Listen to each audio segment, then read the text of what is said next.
अस्सलाम वालेकुम स्टूडेंट्स, मेरा नाम Munibur Rahman. Pharm D third pro pharmacology दूसरा लेक्चर है मेरा कैंसर के ऊपर। तो आज हम दूसरे लेक्चर में बेसिकली फार्माकोलॉजी को डिस्कस करेंगे। पिछले लेक्चर में मैंने पैथोजेनेसिस इटियोलॉजी को एक्सप्लेन किया था और कुछ फैक्टर्स के बारे में बताया था जिससे कैंसर हो सकता है। और उसमें सबसे जो मेजर फैक्टर था वो ये था कि ट्यूमर सप्रेसर जीन जो है उसमें कोई ना कोई म्यूटेशन हो जाए, जो कि TP53 जीन है। ठीक है, इसके बाद हमने approaches, pharmacological approaches for the treatment of cancer, उसको डिस्कस किया था ब्रीफली।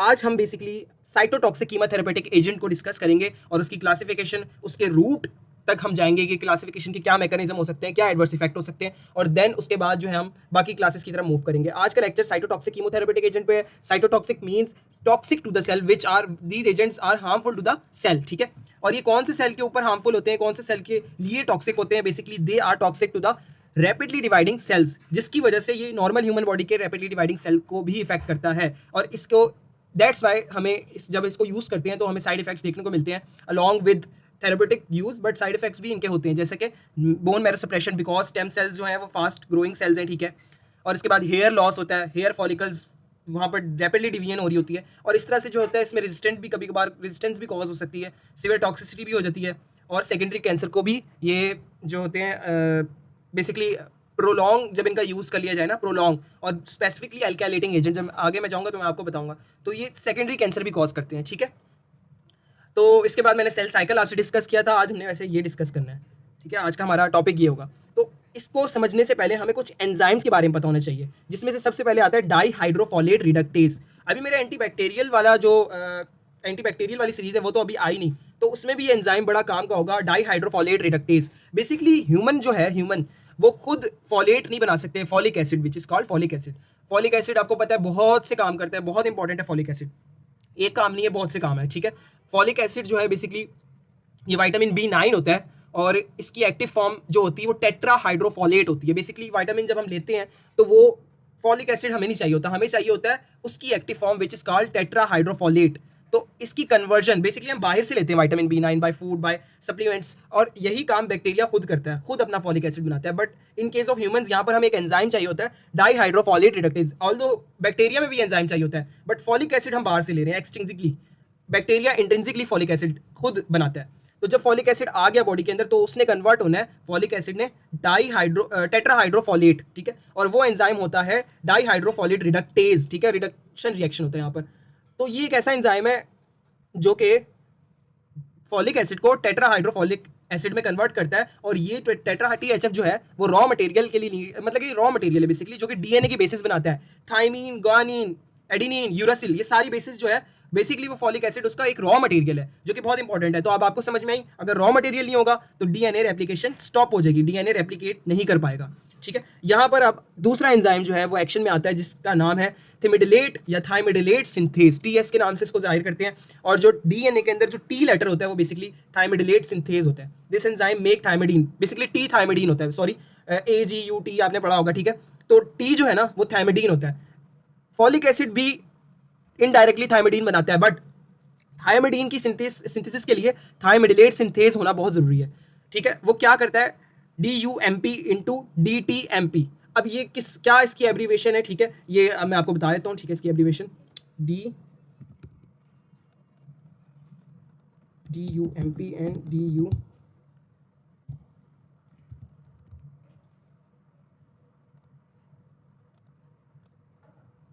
DTMP। ठीक है, ये इसकी एब्रीवेशन अब आगे भी काम आएगी। आप इसकी फुल फॉर्म जो है डीऑक्सी यूरिडिन मोनोफॉस्फेट। ठीक है, ये प्रीकर्सर होता है बेसिकली, और ये कन्वर्ट करता है with the use of thymidylate synthase. इसमें कन्वर्ट होता है डीऑक्सी थाइमिडीन मोनोफॉस्फेट, फिर जाकर हमें थाइमिडीन मिलती है। तो ये एक बेसिक कॉन्सेप्ट था, मैंने आपको समझाना था। फिर आता है टोपो आइसोमरेज। टोपो आइसोमरेज दो तरह के एंजाइम होते हैं, वैसे 4 तरह के होते हैं, यहाँ पर 2 तरह के हैं, 1 और 2। ठीक है, 1 क्या करता है, ये एक DNA में आपको एग्जाम्पल देता हूँ। ठीक है, ये DNA है। ठीक है, डबल स्ट्रैंड होते हैं इसके। ठीक है, और ये स्ट्रैंड्स आ गए। ठीक है, अब होता क्या है, टोपो आइसोमरेज कट करता है एक स्ट्रैंड को। ठीक है, एक स्ट्रैंड को कट करेगा, ये कट हो गया। ठीक है, बीच में से, फिर इसको अनकॉइल करेगा, इस पूरी जगह को अनकॉइल करेगा, और फिर जब अनकॉइल हो गया, कट हो गया, जब DNA रीड हो गया, उसका सीक्वेंस रीड हो गया, देन उसको उसकी लाइगेशन कर देगा, मतलब कि जोड़ देगा, ग्लू लगा देगा। तो इसके 3 काम है topoisomerase works on single strand of DNA, क्या करेगा, जो ट्विस्टेड डीएनए को होगा उसको अनकॉइल करेगा, कटिंग करेगा एंड रिलैक्सिंग करेगा, फिर सील भी करेगा, इसको कहते हैं रीलाइगेशन। और ये सब करना क्यों जरूरी है, डीएनए की कॉपी के लिए, ताकि रीड हो सके, ठीक है। सेम काम जो है टोपोआइसोमेरेज 2 दो स्ट्रैंड पे करेगा, मतलब कि दोनों स्ट्रैंड को कट करेगा, फिर रीड करेगा, फिर लाइगेशन करेगा। तो अगर हम इस एंजाइम को इनहिबिट कर दें तो we can inhibit DNA synthesis, DNA replication. Thymidylate synthesis को इनहिबिट कर दें तो we can inhibit the synthesis of de novo synthesis of, मतलब कि नई synthesis of thymidine. If we inhibit topoisomerases दोनों तरह के, तो we can arrest in S phase, we can arrest cell in S phase. तो इस तरह से हम कैंसर को रोक सकते हैं, रैपिडली सेल जो रैपिड डिवाइड हो रहे हैं सेल्स, उनके अंदर ये सारे इनहिबिटर्स देकर। अब चलते हैं क्लासिफिकेशन के ऊपर, आपको थोड़ी सी बेसिक समझ में आ जाएगी, देन उसके बाद क्लासिफिकेशन बहुत ईजी है। तो क्लासिफिकेशन जो है वो बेसिकली ये, तो ये मेरे नोट्स हैं, तो ये आप देख सकते हैं, यहाँ पर बहुत छोटा छोटा करके लिखा हुआ है, but I will try my best कि आपको समझ में आ जाए। सबसे पहले हम इसकी जनरल क्लासिफिकेशन देख लेते हैं। तो अभी हम पढ़ रहे हैं साइटोटॉक्सिक ड्रग्स, ठीक है। साइटोटॉक्सिक ड्रग्स जो है वो फर्दर डिवाइड हैं काफ़ी ज़्यादा ड्रग्स में, ईजी है, मुश्किल नहीं है, आपने बात को समझना है बस। Alkylating agent, platinum coordination complex, anti metabolites, ये तीन मेजर हैं। इसके अंदर से हम पहले एंटी मेटाबोलाइट्स पढ़ेंगे, आपने स्टार्ट एंटी मेटाबोलाइट से करना है। उसके अंदर तीन आ जाते हैं। एंटी मेटाबोलाइट्स जो है वो मेटाबॉलिज्म के अगेंस्ट जो काम करते हैं, इसके अंदर वही जो ड्रग्स आ जाती हैं जो कि थाइमिडिलेट सिंथेस इनहिबिटर्स होती हैं, जो कि डाइहाइड्रोफोलेट रिडक्टेज इनहिबिटर्स होती हैं, जिसमें folate antagonist, purine antagonist and pyrimidine antagonist, ठीक है। साइटिडीन भी आ जाते हैं इसके अंदर। देन उसके बाद platinum, cisplatin, carboplatin, oxaliplatin and then alkylating agent, alkylating agent भी आगे इतने ज़्यादा है। फिर उसके बाद साइटोटॉक्सिक ड्रग्स में मैंने आपको टोपोआइसोमेरेजेस के बारे में बताया था बहुत अच्छे से, तो उसके अंदर दोनों तरह के टोपोआइसोमेरेजेस इनहिबिटर्स आ जाते हैं। जिस तरह से मैंने बताया टोपोआइसोमेरेजेस इनहिबिटर्स यूज करके हम सेल की डिवीजन को रोक सकते हैं। फिर एंटीबायोटिक्स भी आ जाती हैं, मैं आगे चलकर बताऊंगा। फिर मिसलिनियस ड्रग्स होती हैं कुछ, और टैक्सेन्स जिनको माइक्रोट्यूब्यूल डैमेजिंग एजेंट। अब विनका एल्कलाइड्स में यहाँ पर इन दोनों ड्रग्स को आप छोड़कर यहाँ पर लिखेंगे विनक्रिस्टिन एंड विनब्लास्टिन। देन उसके बाद फर्दर क्लासिफिकेशन जो कि हम बाद में देखेंगे, उसके बारे में मैं आपको बताऊंगा, ठीक है। तो let's begin with our cytotoxic drugs, ठीक है। सो ये जो आपके सामने पेज है, ये पीडीएफ आपको मिल जाएगी, ठीक है।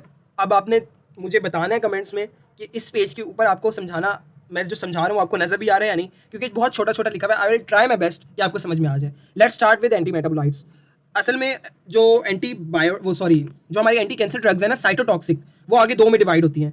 एक होती हैं जो हमारे पास सेल स्पेसिफिक होती हैं, सेल के जो फेज है, सेल डिवीजन के फेज, उसके लिए स्पेसिफिक होती है। मैंने आपको G1 G2S और माइटोसिस फेज बताया था। और कुछ होती है नॉन स्पेसिफिक। जो एंटी मेटाबोलाइट है ना, वो सेल साइकिल स्पेसिफिक है।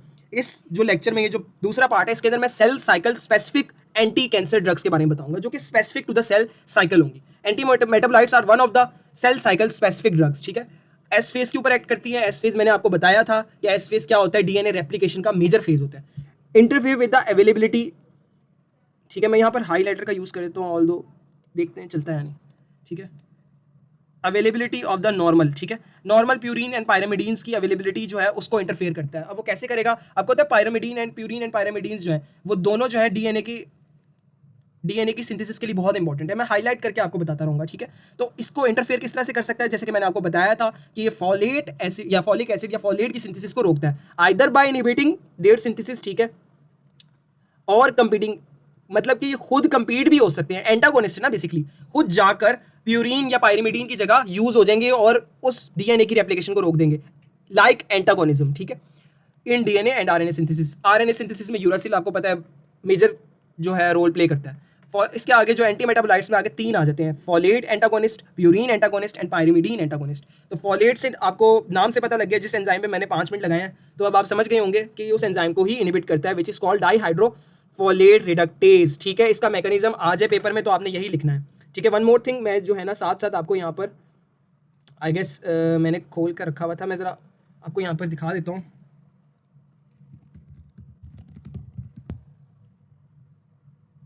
ठीक है, साथ साथ हम पास्ट पेपर्स भी देख लेते हैं कि कौन कौन से जो है क्वेश्चंस आए हुए हैं, तो वो भी साथ साथ देख लेते हैं। ये एंटी न्यू प्लास्टिक ड्रग्स आ गई, ठीक है, इनको एंटी कैंसर ड्रग्स भी कहते हैं। सबसे पहले हमने अभी तक जो है अभी इनमें से कुछ भी नहीं किया, तो जो हम करते रहेंगे उसको टिक भी लगाते रहेंगे, ताकि आपका पेपर भी जो है पीओ पॉइंट ऑफ व्यू से वो कवर हो रहा हो, ठीक है। अब इसके बाद हम चलते हैं इसी पे, मैकेनिज्म हम पढ़ रहे थे कि फॉलेट एंटागोनिस्ट क्या करते हैं, कि फॉलेट रिडक्टेज को इनहिबिट करते हैं, that converts folate into its active form. Active form क्या होगी, टेट्राहाइड्रोफोलेट, ठीक है, टेट्राहाइड्रोफोलेट ये इसकी एक्टिव फॉर्म है। अब ये नहीं बनेगी तो इसका मतलब हमें प्यूरिन एंड पायरिमिडीन्स के लिए जो रॉ मटेरियल है वो नहीं मिलेगा। या एक और ये काम करता है फॉलेट एंटागोनिस्ट जो है, बेसिकली क्या करता है वो इसको तो इनहिबिट करता ही करता है, ठीक है, ये मैंने माइनस में शो किया हुआ है। इससे क्या होगा, डाइहाइड्रोफोलेट नहीं बनेगा या टेट्राहाइड्रोफोलेट नहीं बनेगा, ठीक है, और जिसकी वजह से न्यूक्लियोटाइड्स नहीं बनेंगी, ठीक है। लेकिन ये साथ साथ एक और चीज़ को भी इनहिबिट कर रहा है, देखिए मैंने एरो से शो किया हुआ ये कर रहा है थायमिडिलेट सिंथेज को इनहिबिट। DUMP और DTMP इसकी कन्वर्जन नहीं होगी और थायमिडीन नहीं बनेगा। तो फॉलेट एंटागोनिस्ट आपने बात याद रखनी है, यहाँ पर मैं हाईलाइटर का कलर चेंज कर देता हूँ। जो फॉलेट एंटागोनिस्ट है वो साथ साथ थायमिडिलेट सिंथेज को भी इनहिबिट करते हैं, ठीक है, thus inhibit de novo synthesis of pyrimidines and purines, ठीक है। तो ये आपको एक बात समझ में आ गई। इसके जो थेरेपेटिक यूज है वो ALL, ठीक है, एक्यूट लिम्फोसाइटिक ल्यूकीमिया, ये मेजर है इसका। फिर कार्सिनोमा, नेक एंड हेड के कार्सिनोमा, सोरिएसिस, ये इन्फ्लामेशन जो इन्फ्लामेटरी कैंसर्स होते हैं बेसिकली, या इन्फ्लामेटरी टाइप ऑफ डिजीज होती हैं, सोरिएसिस हो गया, ठीक है, तो उसको भी ट्रीट करता है। Crohn's disease, rheumatoid arthritis which is also inflammatory disease, lung cancer and refractory T cell lymphoma. ये आपने एज इट इज याद करना है, इसका टेबल मैं बाद में प्रोवाइड कर दूंगा। इसमें जो ड्रग है वो मशहूर ड्रग है मेथोट्रेक्सेट, ठीक है, इसको MTX के नाम से जाहिर करते हैं। फिर आता है प्रालाट्रेक्सेट और पेमीट्रेक्स्ट। सबसे पहले आपने देखना है 3 ड्रग्स हैं और 3 नाम हम किस तरह से याद कर सकते हैं, मेथोट्रेक्सेट, प्रालाट्रेक्सेट, ट्रेक्सेट हो गया, फिर ट्रेक्स्ड है, इस तरह से आपने याद करना है, ठीक है। एडवर्स इफेक्ट बहुत इसके जो हैं, अच्छा एडवर्स इफेक्ट भी कैंसर एजेंट्स में ना कुछ स्पेसिफिक होते हैं, कुछ नॉन स्पेसिफिक, ठीक है। नॉन स्पेसिफिक सब में आपने एक ही जैसे लिखने, माइलोसप्रेशन, GI टॉक्सिसिटी, नोजिया, वॉमिटिंग, ठीक है। बाकी जो स्पेसिफिक है which is drug related side effects, जो कि ड्रग से रिलेटेड है, हाईली स्पेसिफिक है, वो हर एक के आपने याद करने हैं। तो वो मैंने लिखा हुआ है जिस तरह से MTX कैन कॉज क्रिस्टेलोयूरिया, ठीक है। क्रिस्टल यूरिया कैसे होगा, जो मेथोट्रेक्सेट है ना वो अपने जब बॉडी में यूज हो जाती है, मेटाबोलाइज होती है, तो जब वो उसका काम खत्म हो जाता है, ठीक है, हाफ लाइफ खत्म हो गई, अब उसने अपने जो अपने से जो मतलब कि अपनी फॉर्म में से वाटर डिजोल्व वाली फॉर्म में कन्वर्ट होना है, ठीक है, हाईली वाटर सॉल्युबल फॉर्म में, ताकि वो यूरिन के साथ एक्सक्रीट हो सके। बट वो नहीं होती, वो वाटर सॉल्युबल कंपाउंड में नहीं होती, लेस H2O सॉल्युबल कंपाउंड में, जो कि यूरिन में सॉल्युबल नहीं होता और यूरिन में क्रिस्टल्स बन जाते हैं, जिसकी वजह से क्रिस्टेलोयूरिया रिजल्ट होता है। BRS बुक में स्पेसिफिकली नाम लिखा हुआ है उस डेरिवेटिव का जिसमें कन्वर्ट होता है, which is called 7 hydroxy methotrexate. Myelosuppression इन ड्रग्स में फॉलेट एंटागोनिस्ट में बहुत आम है, ठीक है।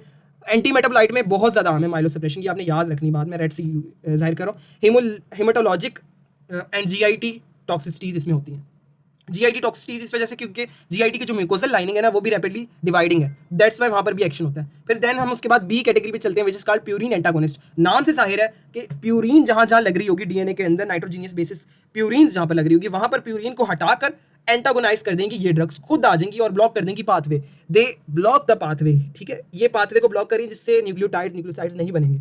अब प्यूरिन है ना, नाम प्यूरिन है, INE आ रहा है इनके नाम में, तो इससे जो है ना इनका नाम इनको याद करना बहुत आसान है। स्टूडेंट्स कहते हैं जो एंटी कैंसर ड्रग्स होती है ना उनको याद करना बड़ा मुश्किल काम है, बट आई विल से कि बहुत ईजी है इनको याद करना, ठीक है। प्यूरिन जो है INE आ रहे हैं इनके एंड पे, तो हम यहाँ पर सबसे पहली ड्रग्स देख लेते हैं। पहली ड्रग देख लेते हैं 6 मेरकैप्टोप्यूरिन, प्यूरिन एंड पे आ रहा है। फिर 6 थायोगुआनिन, INE एंड पे आ रहा है, ठीक है, ये यहाँ पर मैंने शो किया हुआ है, INE प्यूरिन और INE। फिर एजाथायोप्रीन, फिर INE आ रहा है, ठीक है, RINE आ रहा है। फिर उसके बाद फ्लोडेराबीन, फिर INE आ रहा है, which is pro drug, MCQs आ सकता है। फिर क्लैड्रीबीन, ठीक है। अब ये जो चीज़ें हैं ना ये बहुत ईजी है, इतनी मुश्किल नहीं है, 2-3 बार आपने याद करनी तो आपको याद हो जाएंगी, ठीक है। रिपीट करनी मेरे साथ, आप बेसिकली आप मेरे साथ रिपीट कर ले तब भी आपको आ जाएंगी। 6 मार्केप्टोप्यूरिन, 6 थायोगुआनिन, एजाथायोप्रीन, ठीक है, फ्लोडेराबीन प्रो ड्रग है।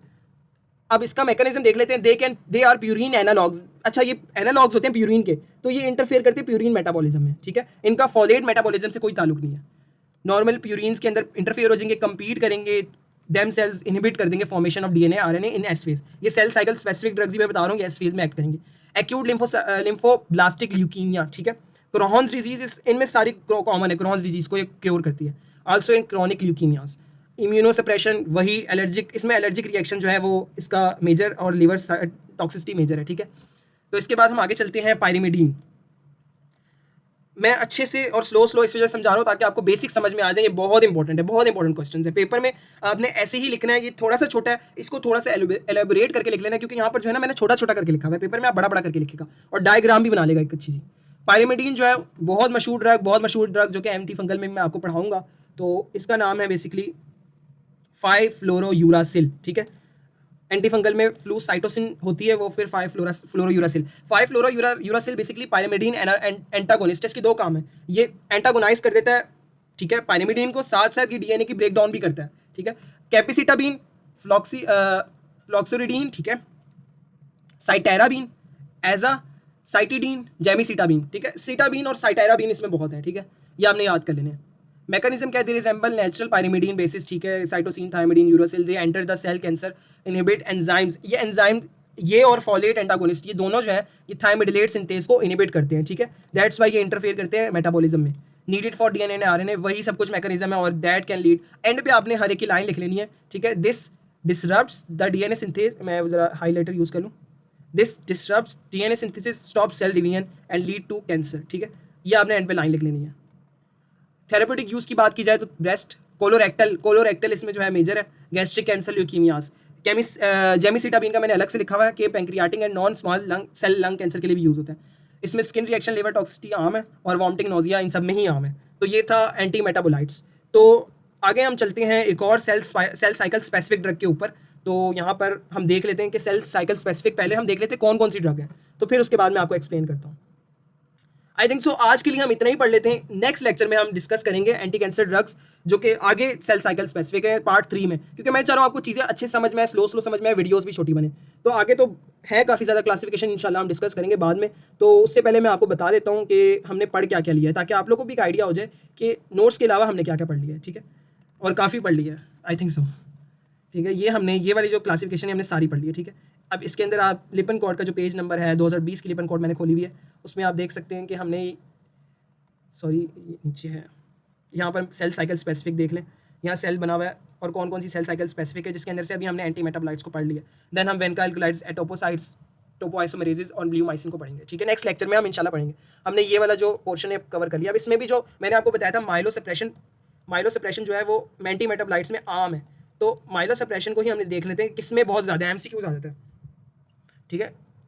तो एंटी मेटाबोलाइट्स में आपको पता है 5-फ्लोरोयूरासिल में सबसे ज़्यादा है, फिर मेथोट्रेक्सेट में। तो ये 2 ड्रग बहुत ज़्यादा माइलोसप्रेशन करवाती हैं, ठीक है। और इससे आगे साइटेराबीन भी है, जो मैं भूल गया, साइटेराबीन का बहुत ज़्यादा एक्शन है माइलोसप्रेशन में। तो ये सारी चीज़ें आपने देख लेनी है, और ये इसका एक प्रॉपर पूरा एक टेबल है, जो कि आई विल हाईली सजेस्ट ये आप याद कर लेंगे, तो आपको एडवर्स इफेक्ट और जो इंटरेक्शंस है या पैरामीटर्स हैं वो सारे आपको पता लग जाएंगे। तो दैट्स ऑल फॉर टुडे। इंशाल्लाह नेक्स्ट लेक्चर में हम बाकी क्लासेस को डिस्कस करेंगे। ऐसे ही मेरे साथ जुड़े रहिए। इंशाल्लाह एंटी कैंसर को तो मैं इन्हीं 1-2 दिन में कवर करवा दूंगा। देन हम चलेंगे एंटीबायोटिक्स एंड एंटी फंगल्स के ऊपर। जज़ाकल्लाह। कमेंट लाजमी करें, सब्सक्राइब मेरे चैनल को लाजमी करें।